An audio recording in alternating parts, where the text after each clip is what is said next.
do some, I want to do some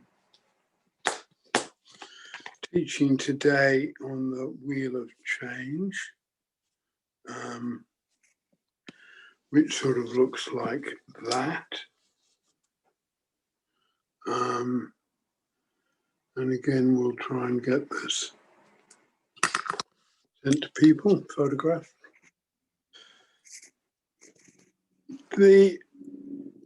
And this is my work, not David's. I think there's a place where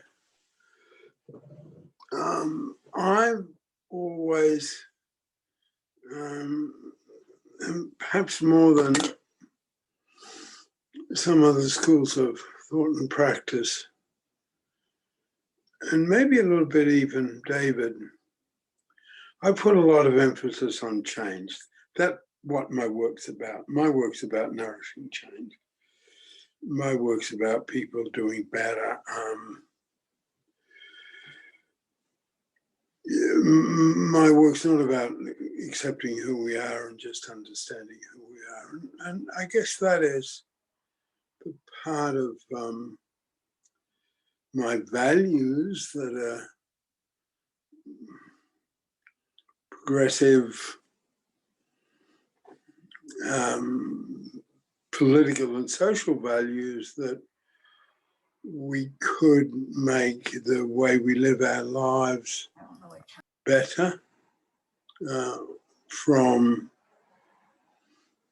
individual, our individual lives, particular things in our lives we might want to change, from, tidying up to spending more time with the family, to getting to work on time, things we could change, to the wider perspective of change, that is the anthropologist Leakey, who did some of the earliest work on discovering human origins. And this was many years ago, like some decades ago. He said, we change or perish. And well, I wouldn't bring that down to, and he was talking about issues of ecology, issues of conservation. I take it to issues of how we govern ourselves, how we government being the, who gets to make decisions about what share of the resources and opportunities for resources. Who makes those decisions? Like, who gets a very good standard of living, to put it in those simple terms, and who gets a very bad standard of living? To me, that's what government's about. That's what politics is about. And it's always there, because there always is a question of who's going to get the most resources and who's going to make decisions about who gets the most resources. So from, tidying up our papers to issues of war and peace and issues of survival of this planet, my work's always been about nourishing change. How can it be achieved? And then, the slogan, the best way to heal is to contribute, and the best way to learn is to teach, is coming in on a point of view as a psychotherapist that psychotherapy, in a sense, is not enough in itself, it has to be tied into how we're making the nourishing contributions that will heal us. And, you know, that's not everyone's view of psychotherapy. And when I was doing this simple diagram earlier, I thought, yeah, okay, it's David's pendulum, Peter's wheel of change. It was quite deliberate. And so this is a way of looking at what I am saying are 5 elements that we need if we're going to change. And I would even bring that into the personal therapy sphere, that we need each of these in our therapy as well as in our politics. If you put those two together there. And like much of Pelham, it's simple and straightforward. Some extent sort of obvious, some extent common sense. But it has behind it, a great deal of philosophy, a great deal of theory, a great deal of theoretical structure. Talking about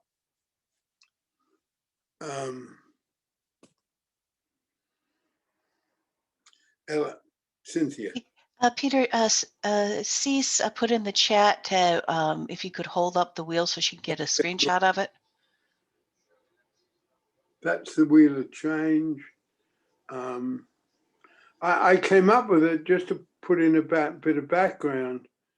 I came up with it because someone who's one of my long-term training courses, 4 or 5 years, and he'd done a lot of work with other schools of therapy and went on to get a PhD and etc. And I don't know, I was talking on about something probably at perhaps at some length. And he just said to me, it was in a coffee break. His name was Freddie Strasser. He was an interesting guy, older than me. Went through the war, went through the war in Vienna as a kid, lost his family to the Holocaust, came to England, didn't get captured, but sort of lived through the war as a child and a teenager in an underground way of existing in Trieste. Came to England, went into business, did well, but has always sort of wanted to do psychology, partly because he lost his mum. He felt that he could have saved his mum. He could have been at the right place at the right time. Maybe she would not have got caught, something he carried. And anyway, he said to me in a coffee break, all right, Peter, if you just wanted to say one simple statement, what's your work about? And I came up with a wheel of change. So that's the background to it. And what we're saying there is there are 5 elements we need if we are going to change. And those 5 elements are sharing, which is talking about what's going on for it, listening, which combines all our material around. Listen. Yeah, let me just go through the 5 elements first. Okay, sharing, listening, which means being listened to and also listening to others. Feedback, learning, and action. And what we're saying in the Wheel of Change is that we all have different strengths and weaknesses, okay? And it can be a tool in which we can come in and almost a little easily say, yeah, that's the one I need to do. I'm not good at listening, or I'm not good at action, or I'm way too secretive and I don't share. Or I can be lazy about learning the cognitive material. And we need each of those 5.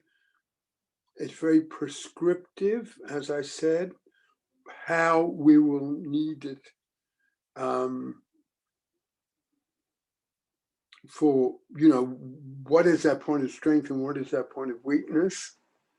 One of the things I like about this material, and it does, in a way, it's another way of looking at the whole picture that we also get in strata, the strata material.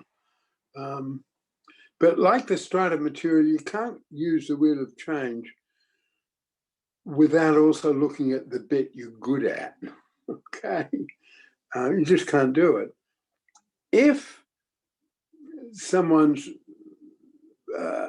statement is, well, I'm not good at any of them, just the same as if someone's statement about strata is, I'm low on all of them, well, that's not a time to use tools. That's a time just to be there for someone, to have conversation, have trust, have a relationship. It's not a time to use tools. If someone's in that place where they can, the first element, the work we've looked recently at resistance to nourishing change, and the first element is resistance to nourishing change is accepting the need for change. And that's where, again, resistance to nourishing change is sort of my material, my development of, in a sense, both David Pellin and Fritz Perls. And of course, you can feel the influence of AA in this part of my work, which is about changing, which is about, and in AA, because we say in Pellin that, it's an interesting reflection I've not seen before, but we say in Pellin that anything in the material life force you can put numbers onto, okay? It's almost a tip off that something's about the material life force, you can put numbers on it. So the slightly intriguing thing about AA and NA, people put numbers on it. So many days of sobriety or so many years of sobriety. So, yeah, a little bit of claiming authority with numbers, which is material life force. That was just an aside, but how much? But I guess there is something about change that we do in a way want to quantify it. If we're doing better, whether it's getting, a report card as a child at school, or whether it's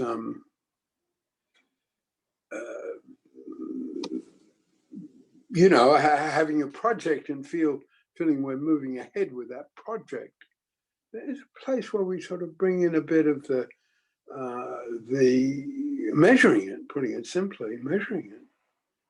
So I think there's a bit of a claim to authority when we can measure our change.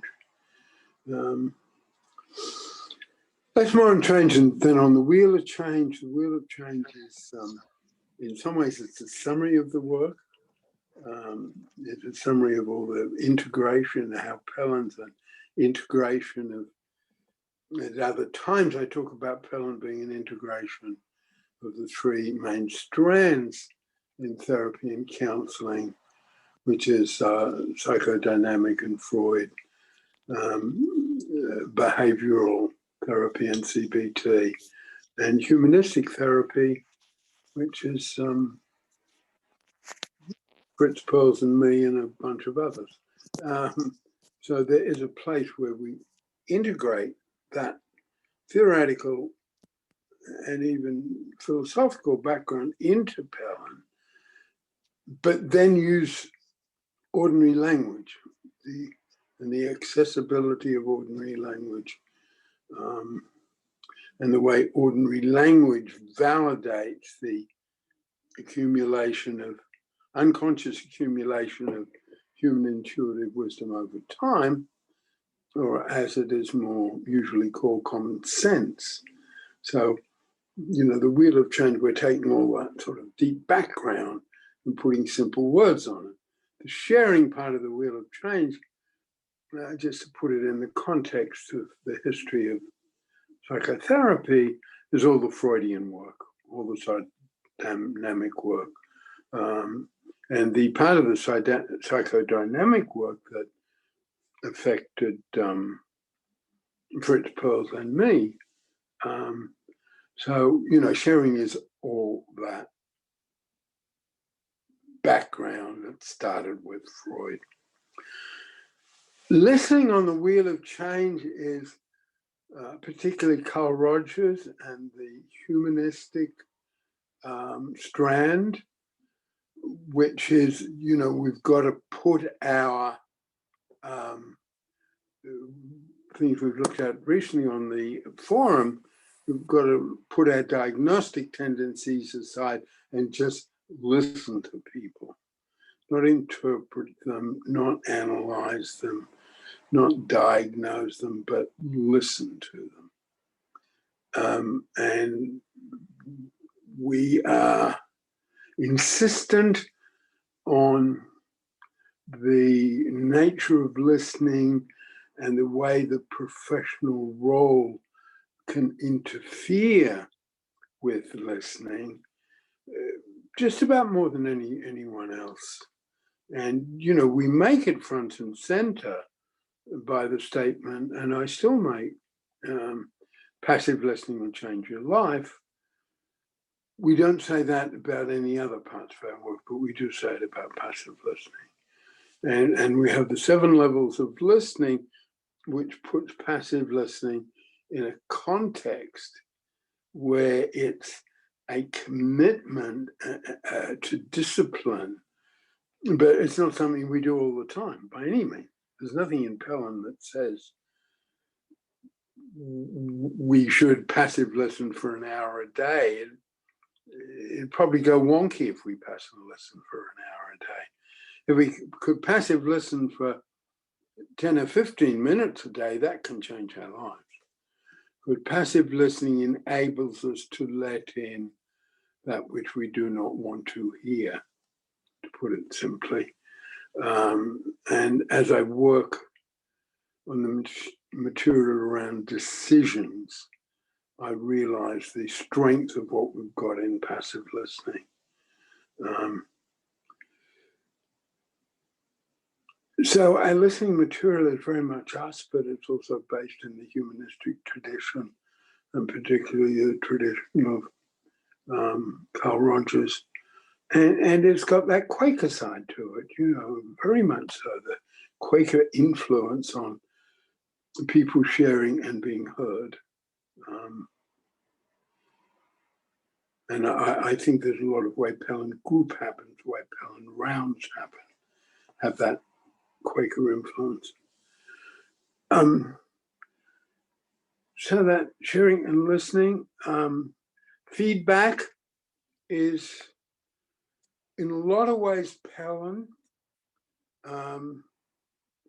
It is, I think I would say, the more developed schools of a psychoanalytical approach, which is more interactive, which is more delivering our opinions, being open about our diagnosis and prognosis rather than hiding them. And to some extent, use of feedback so engages the humanistic tradition from the point of view of politics, okay? and the nature of power in the helping relationship, because the humanistic movement, including Carl Rogers and Fritz Perls, went through a time when they felt it was quite wrong to give what we call feedback, what they would call interpretations or opinions. And it even got to the point where within the humanistic tradition, which was concerned with the equality between the people delivering the service and the people receiving the service, the equality between the professional and the client or patient, if you were helping or giving feedback, it was a one-way street. So you came across as patronizing, and that was disempowering. So we had to take it out. And towards the end of his life, when I studied with him, Fritz Perls was adamant against any interpretation at all. And because of that political dimension, but I took that and wrestled with it and did something different with it that help, feedback, and interpretation are not disempowering if the person providing the help, feedback, and interpretation is transparent about who she is or who he is. So the way we use feedback, in a sense, has that intention, Freudian intention of giving an analysis. You know, Freud was psychoanalysis. We are analyzing everything.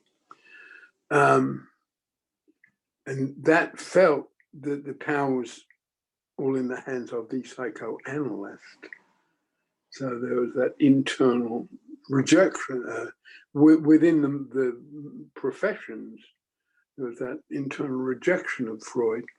But what we've done is brought in absolutely AA, because if we can be open about who we are, then you can give feedback to me as well as me give feedback to you.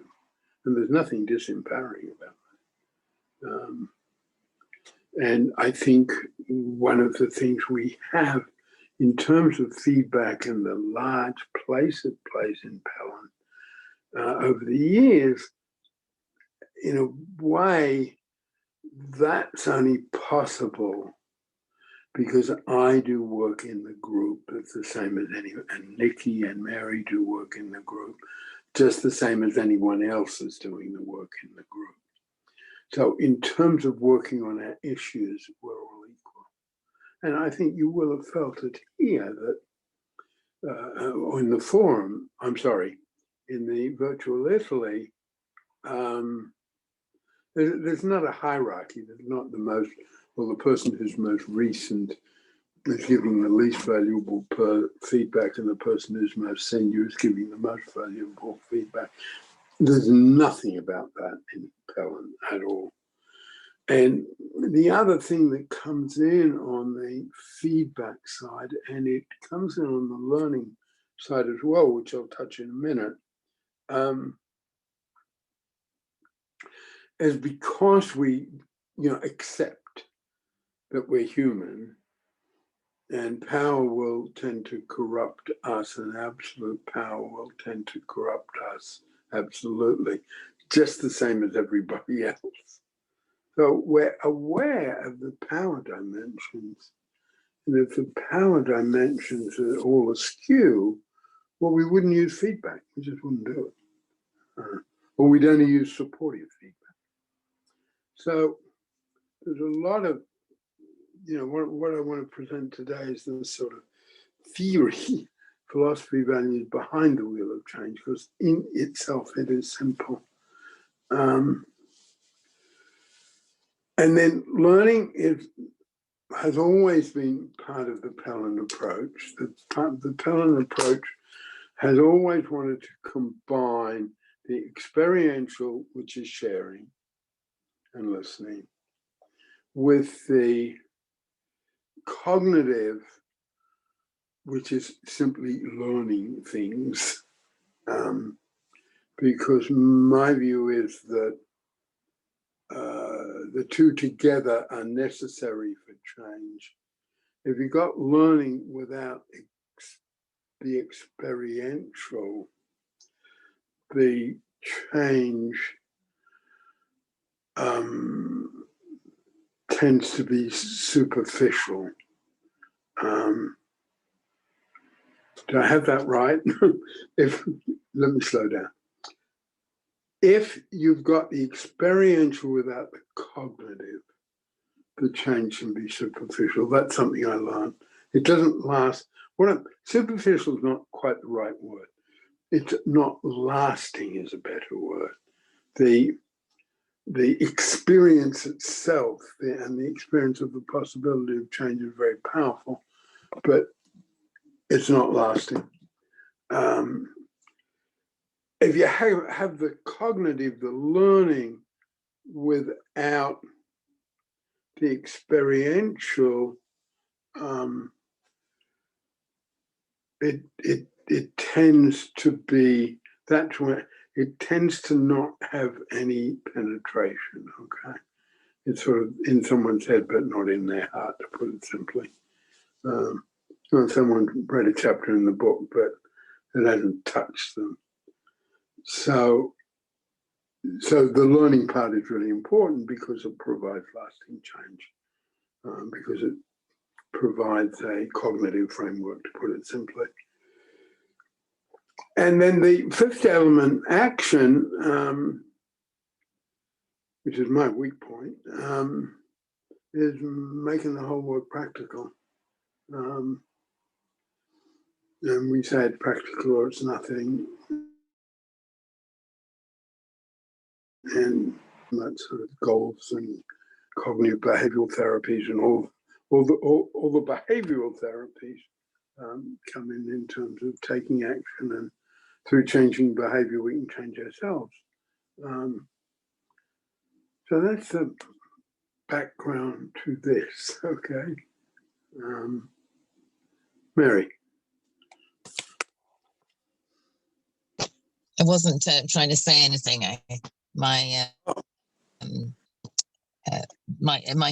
computer went wrong, so I'm on my phone. Oh, that's okay.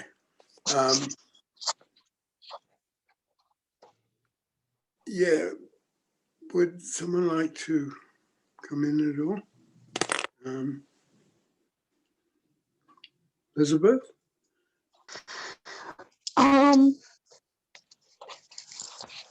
Well, I don't know that I have much to say, but I think this is a really interesting tool, and I like the number of angles that that contribution training looks at the work from. It's almost like this wheel of change and the strata are two different angles on the same thing. And I just find that very interesting. Still absorbing the tool, so I don't have any comments yet. I realize I didn't quite intend to teach it that way. All this lecture sort of mode, but I did. But no, you're right, and that as this sort of work, what could I put in? How can I put it? As this sort of work settles in over time, I think I'd like to put it that way. That I think there was a way that was an unconscious intention.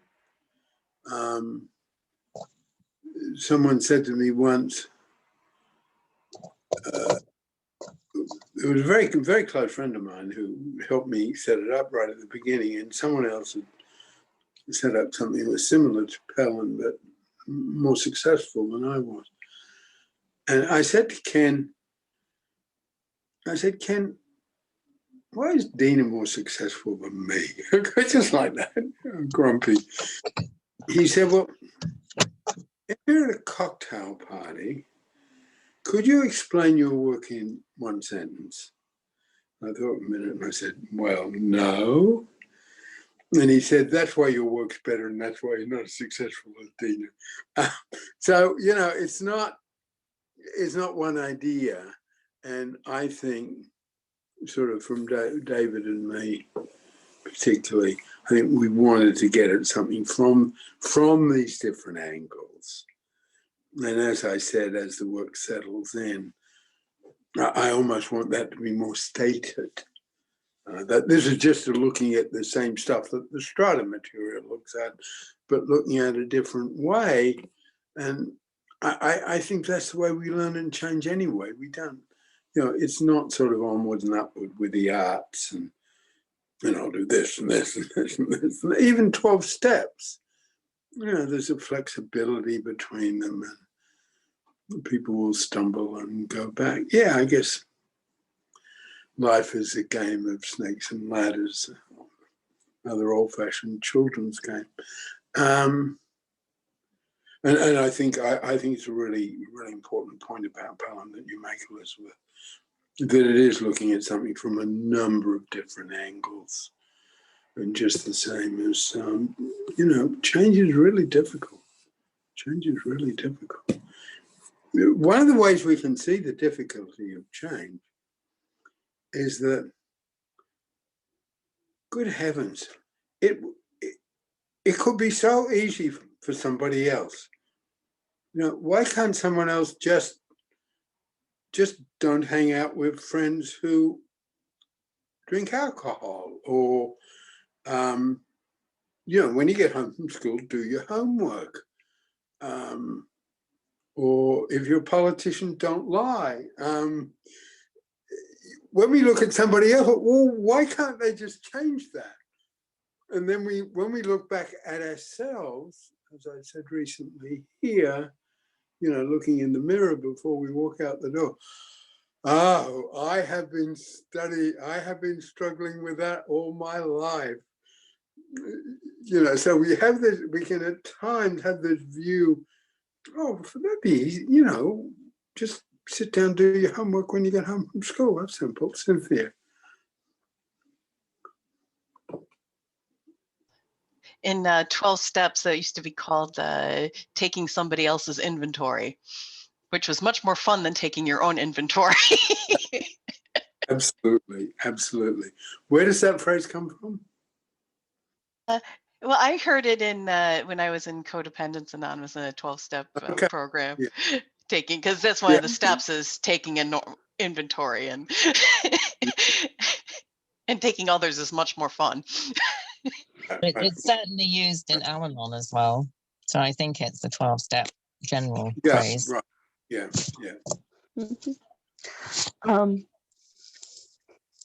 I just had a thought. I'm sorry, I just lost it. No, go. Okay, what was it about? I'm sorry, I forgot it, but I think I can get it back.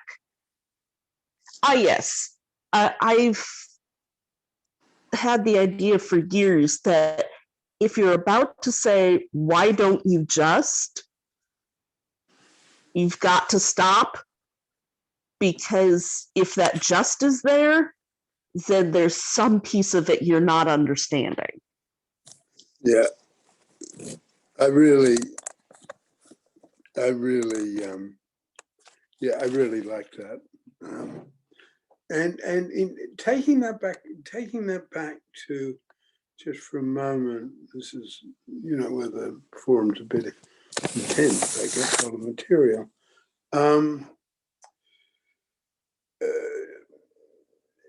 Taking it back to strata and evaluation strata, and advisors, that's a sort of crummy advisor almost. Why don't you just,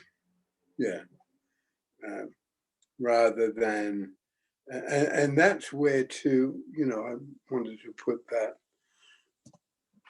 background in, the theoretical background to the Wheel of Change. And how much, while the words are simple, you know, that is our place, that is our historical place in the field. We're combining those things. And not being able to, and that's why I say, you know, look in the mirror before you know, glance out the window and walk out the door. So look at yourself before you go to work. Look at yourself before you are aware of what you're offering somebody else. It doesn't take long to look in the mirror. It really doesn't. But it might slow us down a bit. Because why don't you only just has behind it all the reasons. They were good guys. The people in the humanistic movement had to chuck out the concept of helping people or the concept of giving people feedback because it came across as that patronizing nature rather than when it's coming from an element of transparency. Because I think you could say that there's a certain place where why don't you just does not really have empathy. In that sense, it's sort of low strata advisor, okay, and strata material. And yet at the same time, it's a very human reaction that exactly. I think all of us fall into sometimes. Yeah, exactly. And there's nothing in our work that doesn't recognize that. But the person who is saying it has to be able to passive listen to someone saying, don't you have any idea how hard that is for me? And do you have anything that is hard in a similar nature for you? And would you share that with me? I mean, that's almost the Pell contract. I was just going to ask Peter, can you fill out a bit more? Maybe it's just obvious and I'm missing it, but can you fill out a bit more why the wheel of change, like strata, looks at similar things? Because the wheel of change seems so internal to me. It's my internal listening, my internal share. Not that it doesn't, it seems personal. It seems a very personal tool of how I relate to talking, listening, sharing, learning, action. And that seems different from the perspective the strata takes. And I understand if we're trying to move from a low strata in something to a further up, they're similar in being about where we need to change and how we need to change. But did you mean anything more than that, I guess, is what I end up with.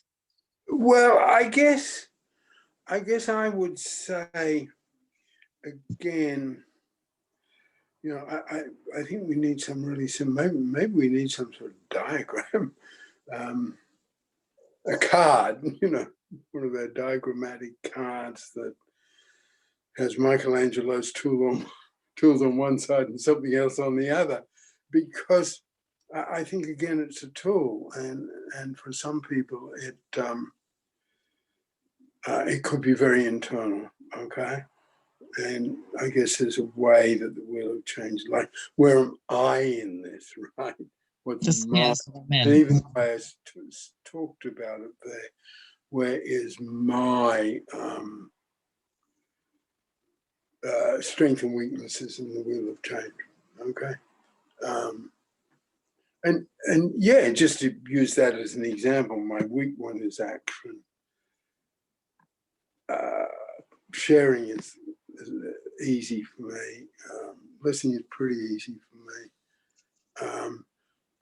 I'm good at listening to feedback, perhaps except the one or two most important things, okay? So, there's some issues there. And yeah, I've sort of got issues about learning. You know, on the one hand, I take a lot in on learning, but on the other hand, from tech to some latest theory of psychotherapy, I don't go there, you know. So in that way, it can be very personal, okay? But in another way, I think if you took it and sort of laid it over the coronavirus and what's happened and the transition from I have a visual. in Elizabeth. Oh, I didn't want to interrupt your thought. I just wanted to get in the queue. Well, I see the wheel and the strata and the triangles sort of as this engine setup where the strata are almost like pistons fueling the wheel as it turns, because like Peter was saying, you know, you have to have a certain level of strata in an area to be able to be good at a particular part of the wheel of change and keep it turning, right? And then this wheel is going over these triangles to these goals, which in turn is pumping up your strata in the areas you're working on. Yeah, and again, they're tools, and you know, people will use them their ways, and I think that's a good way to look at it. And I think people will have different takes on it. But if we took this and put it just sort of laid it out, because it's so simple, on the last 12 months, and you know, it's pretty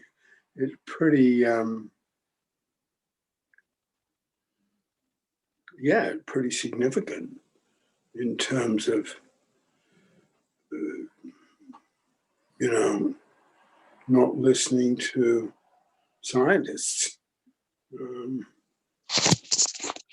able to take action. So I think it's got different applications. That's the bit I wanted to say. I think in some general sense, it's a bit more sort of short-term and personal than strata. But on the other hand, in a way, the pendulum is more short-term and personal. But again, if we place the pendulum over the last 4 years, 4 and a bit years now, politically, it's like, you know, the wild pendulum swings to these huge highs. So, you know, we're going to hit a low. And I think somehow or other, yeah, I need to, you know, state my bias, but I am inspired by Joe Biden. And it's almost as if he knows that, okay, when we hit a low, we got to sit it out. You know, it's all sort of got to be slow and boring for a while. And he dresses up in his suits and sits at that table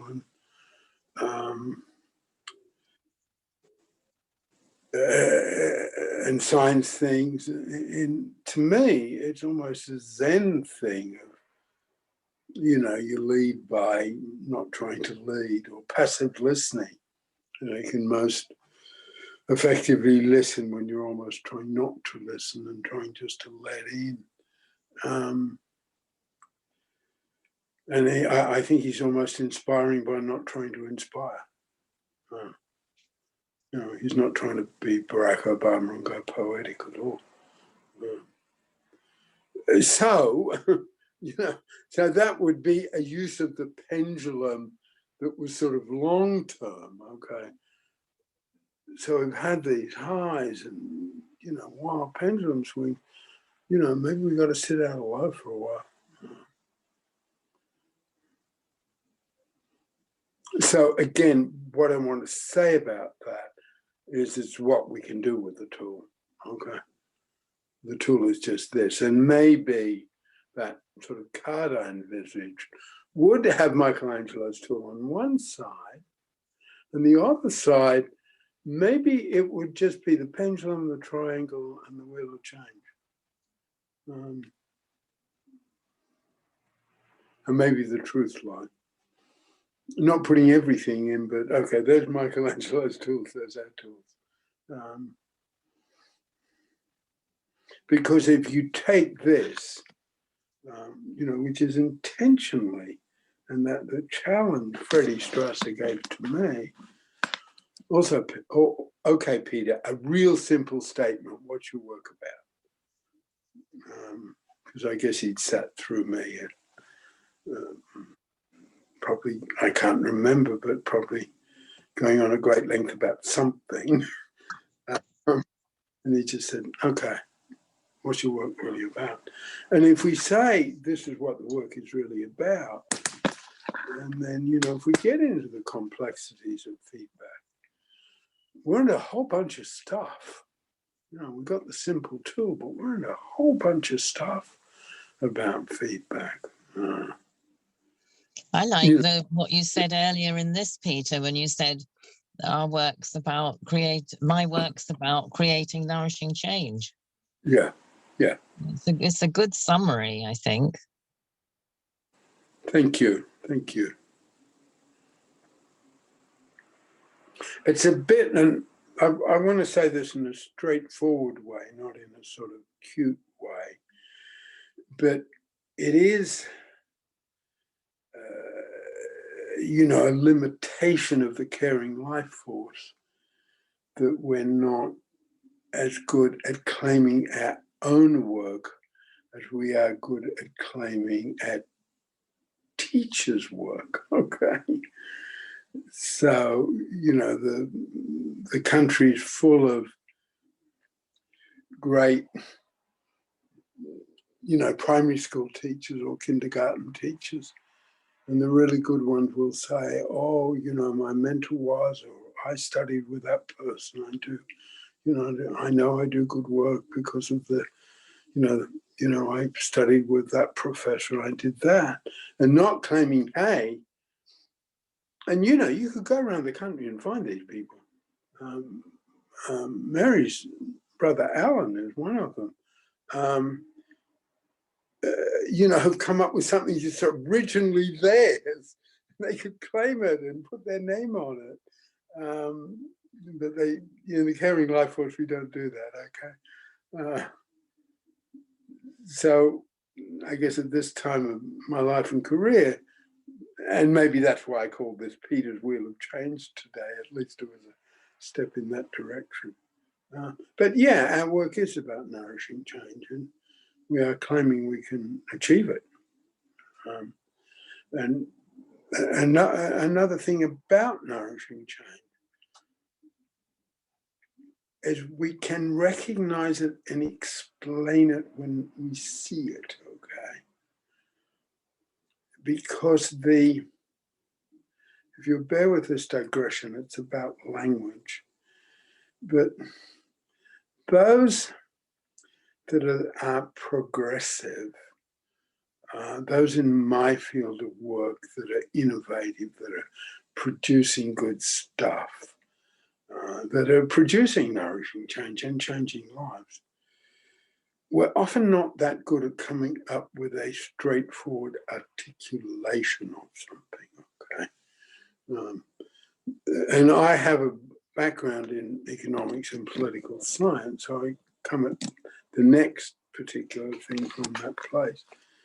And other people have heard me say this, so bear with the repetition. But the phrase infrastructure makes me so angry because it is so boring and it is so unsexy and it is so it is such a weak articulation. And why can't it be called the national treasure? Our roads, our bridges, our schools, they're the national treasure. But it's called infrastructure, and it almost becomes, infrastructure week is a joke, rather than giving it a really good articulation. And that's why I think I want to be careful that we perhaps make more of we are about achieving nourishing change, and have that articulation sort of front and center. Because in the caring life force, we can get pulled into sort of bureaucratic language, professional language, which doesn't have the same power at all. It just doesn't.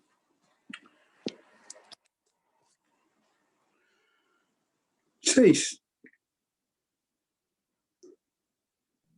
Cease wrote that she had to leave because somebody came. Okay. Somebody visited them. Yeah. No, I realise she's not there. Tamara, do you want to come in on this one? Yes. Hi. I just had a really strong reaction to taking a lot of medication for the feet, and I've been wondering about. I missed a word or two there. Oh, I just have, I have this mysterious condition that is upsetting to the system. Yeah. And I wonder about times when we're flat on our back, and just not operating very well cognitively or physically, and how the wheel of change helps, I guess. What do you do when there's not a lot to be done and not do any damage, Yeah. And not just. I think because one of the things that is on the wheel of change is sort of that action learning combination. And I think when we're like that, we can think, okay, maybe I'll learn a little bit about feelings of accomplishment. Maybe I can't take much action, okay? But maybe I could learn a little bit about feelings of accomplishment, learn a little bit about, and it's personal work I've been doing recently. My therapy is, I can be so down on myself. Yes. I've got this sort of classic thing. I've got a few classic things. Do you know how many Italian words you'd know if you learn 5 a day for 20 years? And I can do stuff like that to myself. Really, books down on shelves, whatever. And I think it can be, what am I doing? Am I feeling accomplished by doing that? What the hell am I doing to that which I've achieved over the last couple of weeks or months or whatever? So I think we can almost use the simplicity of the wheel of change. For some people I know really liked it and said to me, Peter, you've got to make more of that. We think, okay, yes, I'm good at sharing. I'm good at getting people. I'm good at finding people who listen to me. Okay, I'm good at finding people who give me feedback, including supportive feedback. Okay, that sort of hunk of the diagram from there to there. But then, if I'm, flat in my back with not a physical ailment, but just being depressed. Could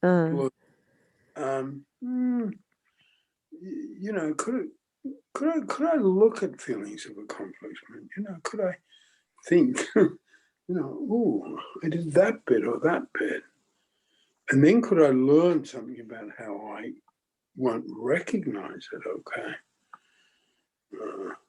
I mean, I noticed that the nourishing change is that I would call it passive learning. Yes. It's what I choose to listen to on YouTube and lecture, and to let just things roll over me, but that I choose what, if it's more nourishing, it actually has a way of going into the cells, and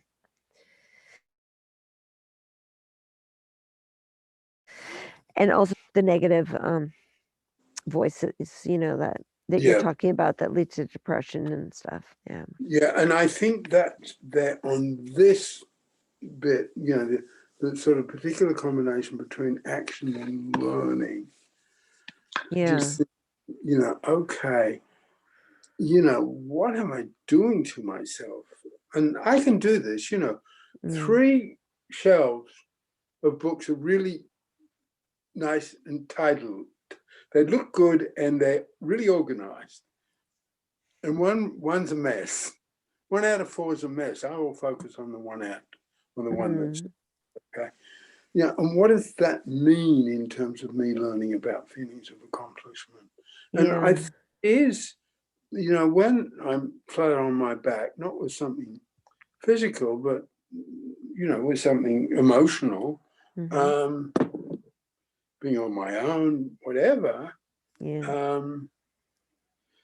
What bit of sort of, I like your phrase, what bit of passive learning could I do there? Just letting something in, letting it swim around. Because, when I'm in that place, flat on my back, I like it. You give me a piece of positive feedback and I'll rubbish it in about 4 seconds. Okay. I know what I'm like. Well, you wouldn't say that if you really knew, whatever. And I think it's useful, because then we can also say, and you could say, yes, I am good at sharing. I do listen to people.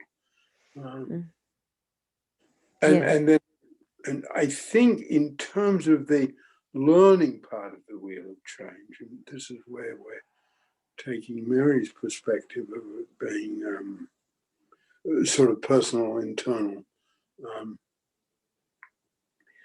Then it's, looking at the survival kit. The survival kit is the pendulum, feelings of accomplishment, and accepted efforts. And Elizabeth pointed earlier, feelings of accomplishment and accepted efforts are just different takes on exactly the same thing. I think it's useful to having the 2 tools rather than one. I think makes us a bit more confident. There ought to be something about a feeling of accomplishment, and keeping the field clean, and not letting the critic or the superego voice just get in there and pollute everything.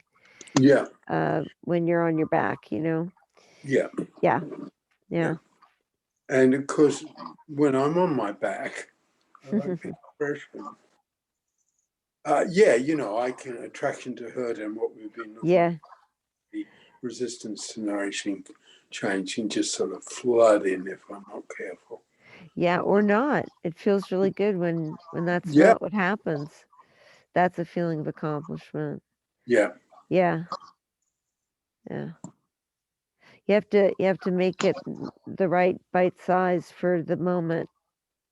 Yes, and I think, I think that making it the moment, I think, is where the wheel of change is something.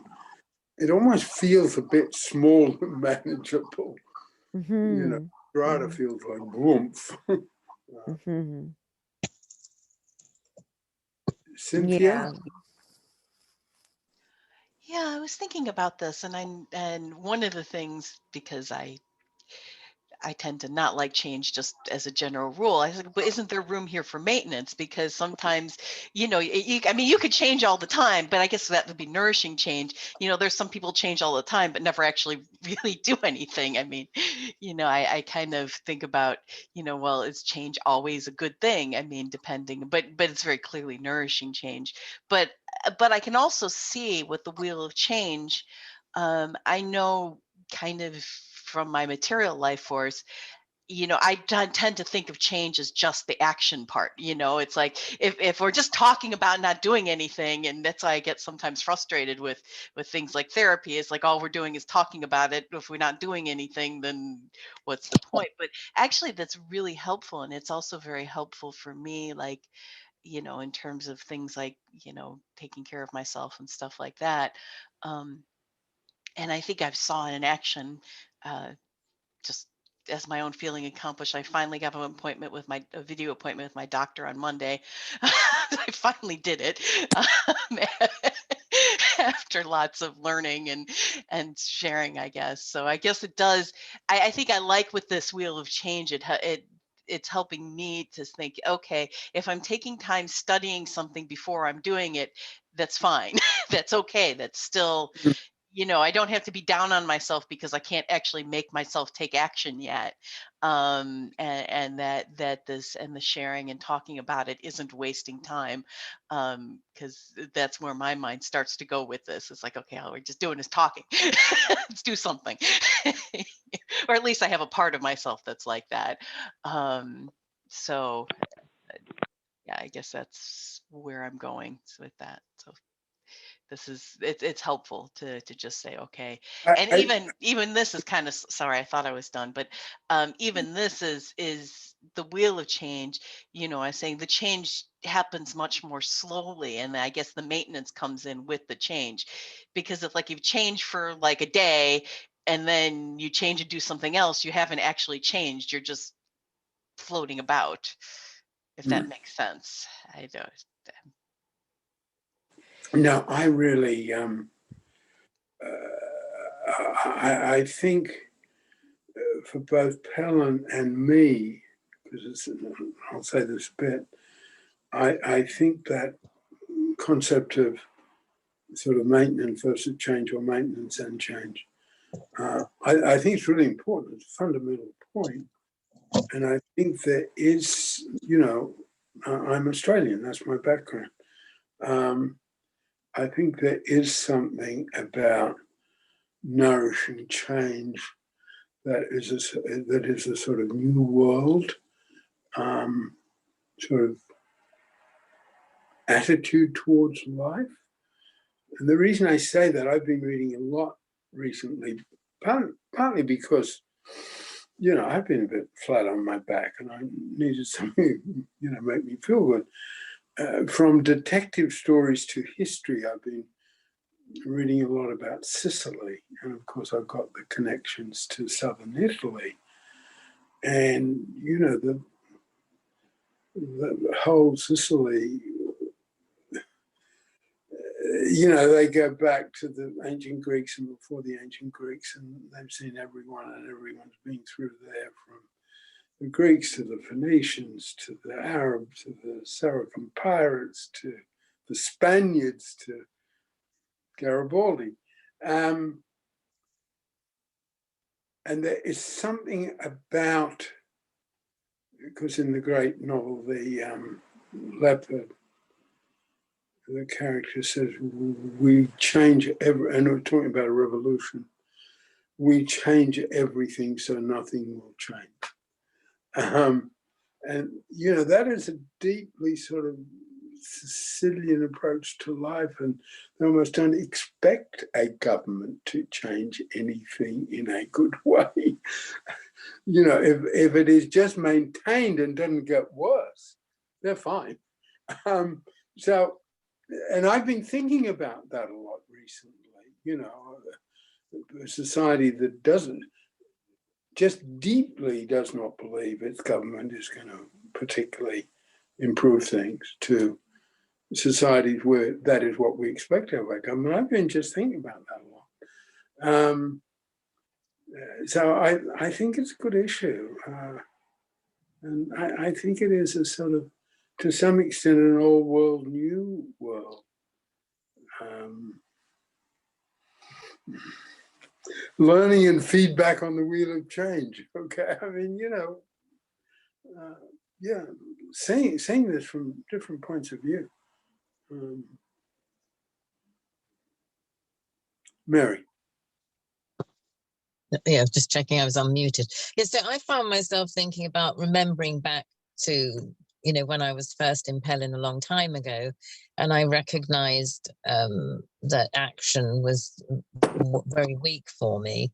And I've worked hard on that. And I was just thinking, oh, I wonder, it felt like if you've worked hard on one of the elements of the wheel of change, that it will be a good use of the tools to, to get to reflect, but also to get feedback on, well, I wonder which one, like, I don't really know.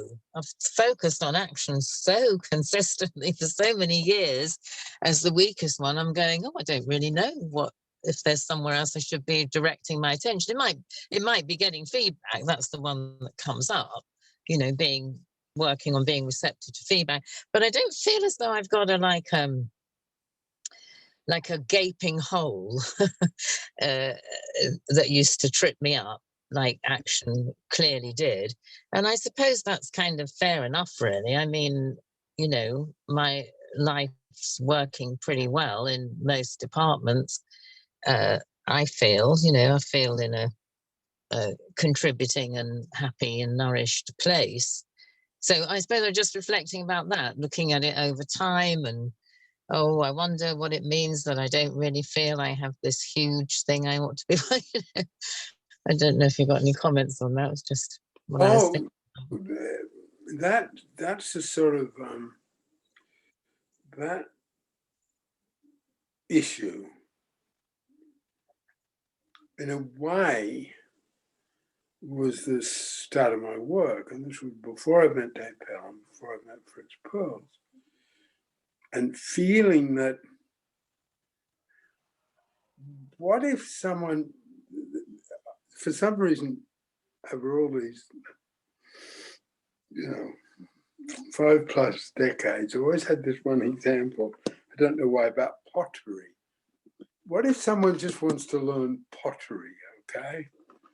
And they find a class or they find a teacher and say, I would really like to learn pottery. They don't have to have a problem, okay? They just want to learn pottery. And my field of work, and going back to the start of it in prisons, was, the point of entry is a problem. What's your problem? That's why you're here. And that's where, just putting that background in, what we call the medical model, which was how people in my field of work want to be like doctors and they're not.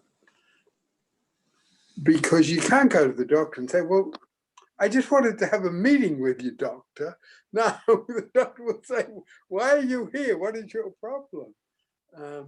And I guess, and that's where I started, trying to turn guys in prison from inmates of a prison to students of their own life. That was my first intention. So then it's things are going well. So do you want to explore purpose? Do you want to explore your creativity? Do you want to explore in a new way your memories of your beloved husband? You mean so I think, and then this is sort of the history, but then in terms of both maintenance and change, because working with guys doing pretty heavy sentences for crimes for which they should have served pretty heavy sentences. I'm not romantic about that at all. Maintenance meant something else, right? maintenance meant not getting caught, or maintenance meant, not having the drug habit kill you, but maintaining it. So that's where, and there was a thing in Gestalt and the whole humanistic side of things, which is don't push the river, go with the flow.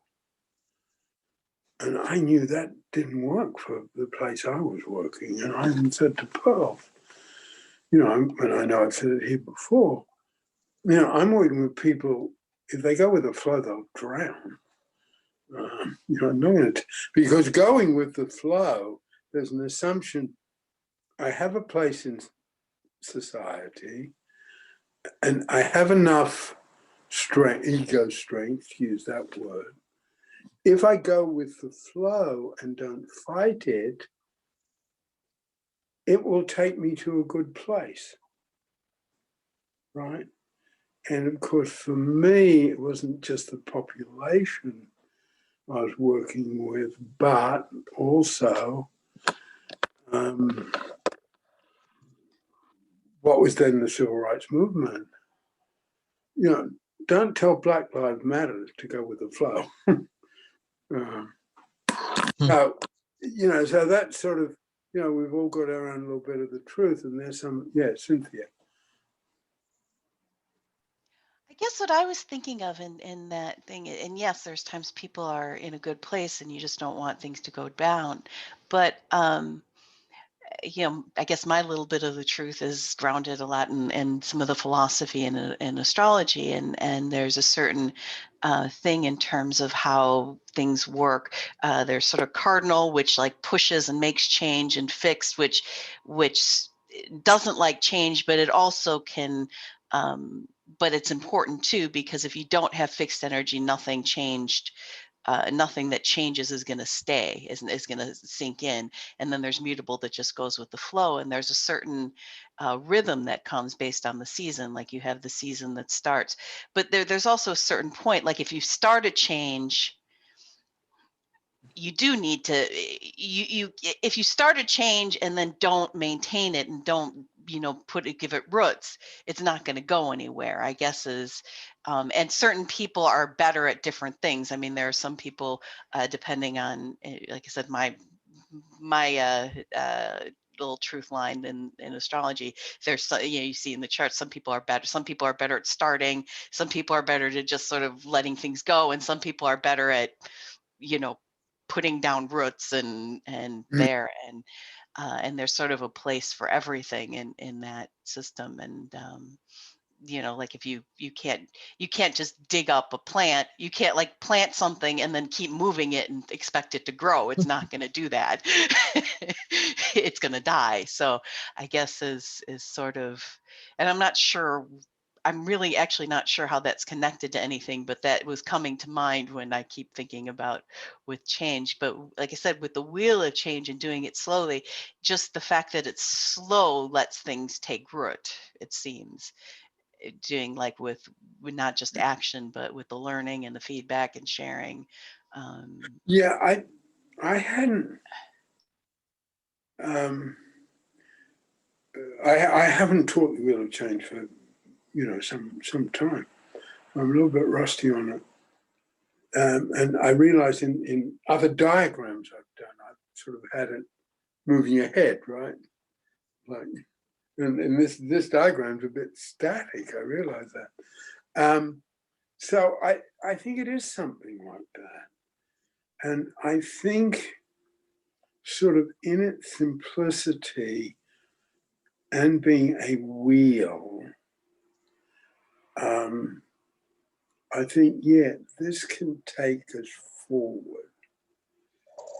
But, it might be slow. There might be rocky bits. Maybe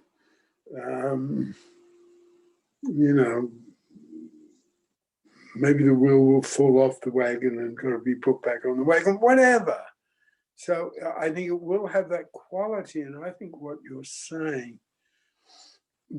partly because I've been a bit flat on my back, to use that expression, I sort of declared I can't remember when it was, but and I said it to Nikki and Mary. Okay, I'm declaring spring starts tomorrow for me. I said that about three days ago. And I sort of mean it. At least the days are getting shorter. But I think here we face perhaps the coldest spell of the whole winter. Okay, but I'm still holding on to this seasonal thing, right? And because my memory links where I didn't see snow until I was in northern India when I was traveling as a young man. You know, you got to go a distance. There is snow in Australia, but it's not something you are very conscious of at all. You're conscious of the beach, for God's sake. Life's a beach. That's Australia. So I think me having a particular sense of this time of my life, of the seasons, and of the slowness of them, I think it really fits. I think it really fits. It sort of fits with something about pace, and something about what we claim, nourishing change. We have no naivete about how hard it is to achieve at all.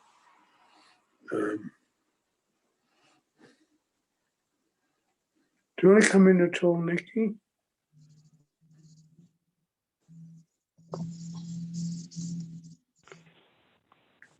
Hi. No, I'm a bit wiped out, I'm afraid. I've got my symptoms of having had my jab yesterday, suddenly and unexpectedly. I couldn't even remember when you said, do you want to come in? I couldn't remember what I had to press to unmute. Okay. But it has been interesting in the background. It has been interesting. Okay, no.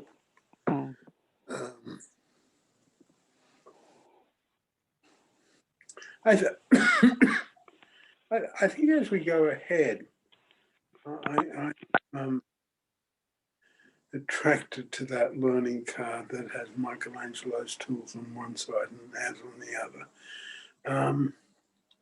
And I think it is something about, well, on the one hand, there's Michelangelo, but on the other hand, there's the Ghiberti's doors on the baptistry in Florence, panels of sort of carving, use that phrase.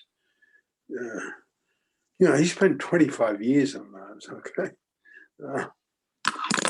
So I think there's something okay, we've got the tools, I can be at times an enthusiastic, pushy teacher and da-da-da-da. But okay, we can go slow. Serena's going to play in the Australian Open next week or the week after, and maybe she'll win. But, she's been doing tennis for a couple of decades. Something about pace, I think. I think it's something, so I really appreciate you bringing up maintenance. There's something about pace and the seasons. There's something about the pace of it. Because I guess, we are optimistic and enthusiastic school of thought and practice. But on the other hand, I think I can say we're infinitely patient. Okay, infinitely patient. Always have had that. Okay, we'll end up there for today. End up with time and place and anything else we want to say.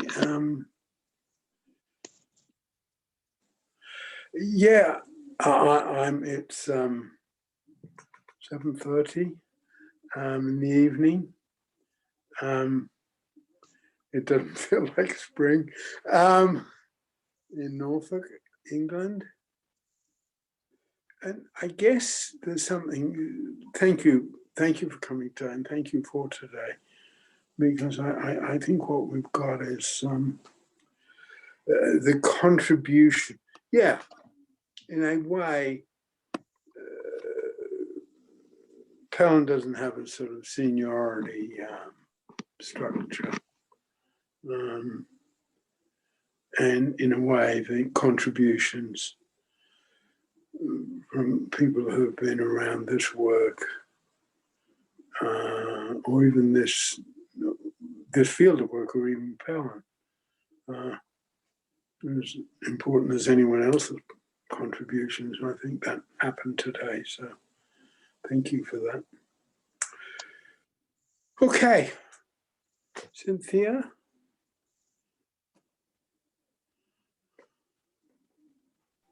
Sorry, my mute button wasn't working real well.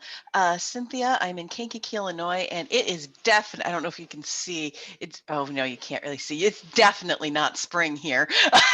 There's like at least 5 or 6 inches of snow on the ground. So, and it is below 0 and Fahrenheit. And it's, yeah, it's not spring. And it's 1:30 in the afternoon. Okay. Tamara. Tomorrow, 11:30 in the morning in San Francisco, California, where the weather is absolutely perfect. Elizabeth. Hi, I'm Elizabeth in Eugene, Oregon. Also at 11:30, just starting to get lunch cooking. And we're actually at this part of this year where I start looking for crocuses. Okay, Nikki. Nikki, Wimbledon, 7:30 evening, cold, dark. Been really cold all day. Very inspiring to hear that somewhere else in the world it's a nice day. That's so good to hear. And feeling a bit poorly. Thank you, everyone. Okay, Mary, finishing up. I'm Mary. I'm in Rosarito Beach, Mexico, and it's also 11:30 here on the West Coast. Okay. And, Okay, bye-bye for today. And again, thanks for coming. Bye. Thank Bye, you. bye, everyone. Thank you. Bye-bye. Bye-bye.